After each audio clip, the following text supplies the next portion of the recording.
an indifferent man. I've lost my ability to speak this morning. That's not a good thing, especially if you have a morning show. Let's see what else we got on the timeline. I try to pick things up that are, in order here. The old normie statements. All that game stuff is for homos. Just lift weights, focus on yourself, make money, and the girls will come. Guy who's married to his high school girlfriend for 20 years. Who do you not want to ask for dating advice from? Usually men that have been married forever. And boy, will they give, because guys always love to give advice that they're not qualified to give. And if you want to hear guys get all worked up, talk about girls, guns, or money. And everybody's an expert, and that not many men at all have much experience with women. Very, very few.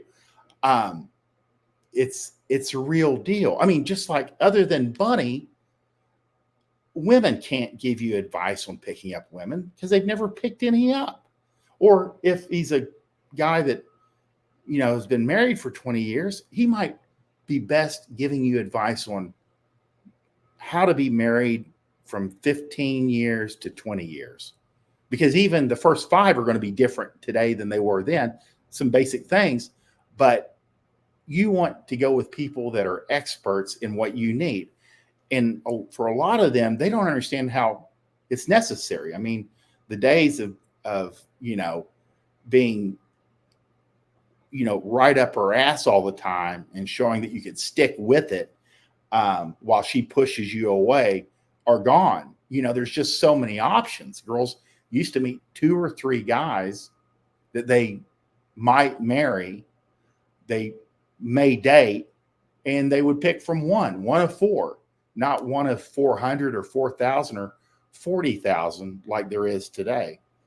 But generally, all that game stuff is for homos. These are guys that have never had to deal with it, never, not had a girlfriend. They've been married for 20 years. Just lift weights. And I love this one because I do kind of convey to guys that are in our world, we think everybody exercises, everybody lifts weights, when in fact less than 1% of the U.S. population exercises regularly. Almost no one. You can go to the airport, you can go to a professional sports game, you can go anywhere in public and look around you, unless you're in Colorado or in a coastal city, an affluent coastal city, everybody's fat. And you are the anomaly. We are the outliers that we lift weights. And the fact that we know game. Focus on yourself, make money. And we know that money's not exactly the key to picking up women. Lots of broke bartenders, betting 7s on a dirty mattress on their floor all the time. And the girls will come, and they won't. These guys, they work on themselves, but then they're standing around by themselves. And I tell people this, I mean, every Friday and Saturday night, there's a number of attractive men, well-built, good careers, working out at 7 or 8 o'clock on a Friday or Saturday, and they're not going out. It's because they're shy or they're socially awkward.